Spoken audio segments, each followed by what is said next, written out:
જામનગર જિલ્લાની જામજોધપુર તાલુકા પંચાયતના પ્રમુખ જશુબેન અતુલભાઈ રાઠોડ તથા તેમના પતિ અતુલભાઈ રાઠોડ પર વાહન પાર્ક કરવાની બાબતે અમુક શખ્સોએ હુમલો કરતા ખળભળાટ થયો છે.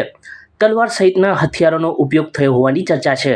ઈજાગ્રસ્ત મહિલા નેતા તથા તેમના પતિને સારવાર માટે જામનગરની જીજી હોસ્પિટલ ખસેડવામાં આવ્યા હતા. હું જશુબેન અતુલ રાઠોડ, જામજોધપુર તાલુકા પંચાયતના પ્રમુખ, ગામ શેઠવડાળા નિવાસ. અહીંયા અમારી જ્ઞાતિ જાતિ અર્ધૂત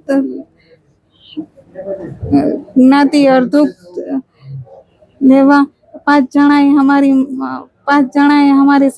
અમારી માથે હુમલો કરનાર, જીવલેણ હુમલો કર્યો.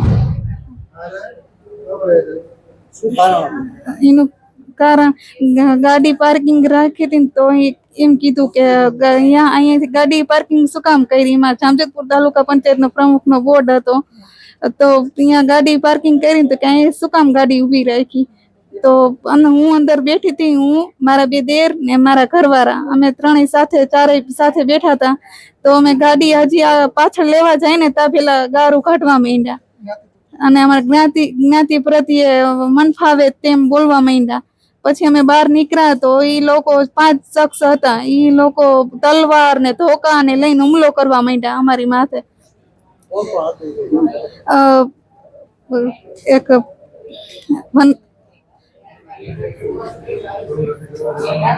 રાહુભા,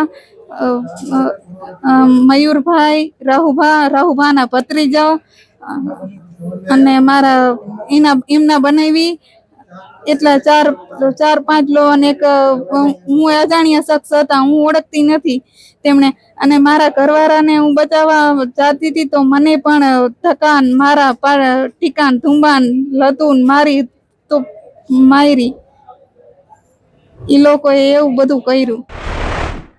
જામનગરમાં ખંભાળિયા ગેટ પોલીસ ચોકીના પીએસઆઈ એમ.કે. બ્લોચની આગેવાનીમાં પવનચક્કી વિસ્તારમાં ટ્રાફિક ડ્રાઈવ યોજવામાં આવી હતી, જેમાં લાઉડ સાયલન્સરવાળા બાઇકના ચાલકો તથા અન્ય નિયમભંગ કરનાર વાહન ચાલકો વિરુદ્ધ કાર્યવાહી કરવામાં આવી હતી.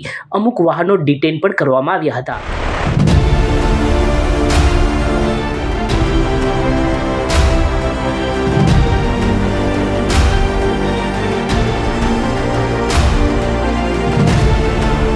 મારું નામ પ્રહલાદસિંહ જાડેજા છે. જામનગર કોન્ટ્રાક્ટ એસોસિએશનનો પ્રમુખ છું અને અમે પીજીવીસીએલ કોર્પોરેટ ઓફિસમાં 11 તારીખે જે રજૂઆત કરેલી હતી એ રજૂઆત કરીને ભાવ વધારવામાં આવ્યો. એમજીવીસીએલ કંપનીમાં જે ભાવ આપે છે એ જ ભાવ અમને હારે કરવા માટે અમે રજૂઆત કરેલી. વારંવાર છેલ્લા બે અઢી વર્ષથી અમે રજૂઆત કરીએ છીએ, તે છતાં અમારો કોઈ નિર્ણયકરણ આવેલ નથી. તેથી અમે 11 તારીખથી 6 વાગ્યા પછી અમે બધે કામ બંધ કરીને હડતાલ ઉપર અચોક્કસ બંધની હડતાલ ઉપર ઉતરેલા છીએ. અમારા કામ બંધ કરવાથી ઘણી બધી પબ્લિકને અને ખેડૂતોને જે અમારો રિપ્લેસમેન્ટ ટ્રાન્સફોર્મર છે, એ નવા પીએચ છે, બધાને નુકસાન થશે. એની અમે દિલગીરી સાથે કહીએ છીએ કે અમને પણ દુઃખ છે, પણ પીજીવીસીએલ કંપની મેનેજમેન્ટ હજી સુધી અમારે કોઈ પણ જાતની માંગણી સ્વીકારતું નથી. ભાવ વધારો એમજીવીસીએલ કંપનીમાં અમારાથી દોઢો ભાવ આપે છે, અમને ઓછો આપે છે. અમે એની હારે ભાવ વધારો માગીએ છીએ કે અમે એની હારે કરી દો. કોન્ટ્રાક્ટર એસોસિએશન કે જેમાં લાઇન કામ અને વ્હીકલના કોન્ટ્રાક્ટર અને ફેબ્રિકેશનના કોન્ટ્રાક્ટર છે, એમનું એક આવેદનપત્ર આજે એમણે સામૂહિક રીતે અહીંયા રજૂ કર્યું છે. એમાં એમણે જે અત્યારના ભાવ છે એમાં ભાવ વધારો માંગેલ છે. ભાવ વધારા માટે એમની રજૂઆત છે એ ઉપરની કક્ષાએ એમ લોકોએ કરેલી છે. એની મંત્રણા વાતચીત ચાલુ છે. આ એક પોલિસી લેવલનો પ્રશ્ન છે અને ત્યાં કોર્પોરેટ લેવલે જે સેટલ થતું હોય છે ત્યાંથી જ ભાવ નક્કી થતા હોય છે. એટલે ત્યાં એની રજૂઆત હતી, એને અનુસંધાને એ લોકોએ આજે અમને બી આવેદન આપેલ છે કે અમે આ ભાવ વધારા માટે રજૂઆત કરીએ છીએ અને એના માટે અમે આવેદનપત્ર આજે આપ્યું છે. હાલ કામ બંધ છે તો કઈ અસર પડશે? કામ બંધ છે ને કારણે જે નવા કામો છે એના ઉપર ચોક્કસ અસર પડશે. વ્હીકલના કોન્ટ્રાક્ટર છે એમાં થોડી અસર પડશે, પરંતુ અમે એવી વ્યવસ્થા રાખી છે કે અમારા લાઇન સ્ટાફ છે કે અમારો સ્ટાફ છે એ પોતાના વ્હીકલથી અથવા બીજા જે ઓલ્ટરનેટ અરેન્જમેન્ટ થઈ શકતી હોય તેવા બીજા બહારના વ્હીકલ છે જે મળતા હોય એ લઈ અને પ્રજાને તકલીફ ના પડે એ પ્રમાણેનું કામગીરી પાવર સપ્લાયની અને બીજી બધી કામગીરી છે જેટલી શક્ય હોય એટલી ચાલુ રાખશું.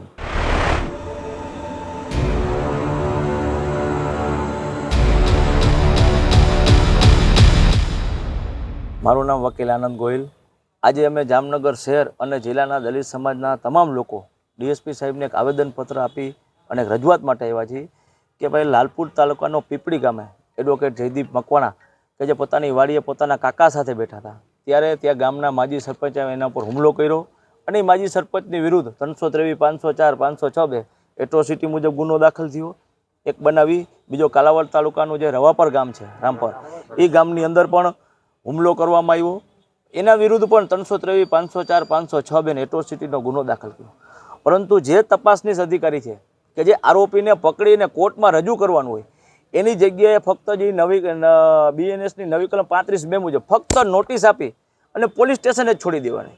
આ જે બનાવ છે જે પોલીસ સ્ટેશને છોડી નોટિસ આપી એના વિરુદ્ધમાં આજે અમે ડીએસપીને આવેદનપત્ર આપ્યું છે કે ભાઈ સ્પેશિયલ કોર્ટ હોય જ્યારે સ્પેશિયલ PP હોય ત્યારે આવા ગંભીર ગુનાની અંદર કોર્ટની અંદર જ રજૂ કરવાના હોય અને કોર્ટમાં જ જામીન થાય. પરંતુ DGPના જે પરિપત્ર છે એનું ખોટું ઉલ્લંઘન કરે છે આ ડીવાયએસપી સાહેબ. જે સરકાર જે જજમેન્ટો છે એનું પણ ખોટું અર્થઘટન કરે છે અને જે અનેશ કુમારના જજમેન્ટની વાત કરે છે આખું જજમેન્ટમાં જે લખ્યું છે એ પ્રમાણે એનો અમલ નથી કરતા. જે DGPનો હમણાંનો પરિપત્ર છે એનો પણ અમલ નથી કરતા. એટલે તપાસનીશ અધિકારી ડીવાયએસપી જે છે એ જામનગર જિલ્લામાં જ્યારથી SC/ST સેલના આવ્યા છે ત્યારથી એક પણ આરોપીને પકડતા નથી, એને નોટિસ આપીને છોડી દે છે અને ફરિયાદી સાથે જાણે ફરિયાદી સાથે એવું વર્તન કરે છે કે જાણે કોઈ પોતે ગુનેગાર હોય. એટલે આજે અમે ડીએસપી સાહેબને કહેવાય છે કે આ બાબતે તાત્કાલિક ધોરણે જે ગુનામાં જે હોય એને તાત્કાલિક ધરપકડ કરી અને કોર્ટમાં રજૂ કરવા એના માટે અમે આજ માંગણી કરી છે. નકર આ બાબતે અમે હજી આગળની કાર્યવાહી કરશું. સચોટ સમાચારો સૌથી ઝડપી મેળવવા માટે અમારી ચેનલને સબસ્ક્રાઇબ કરો.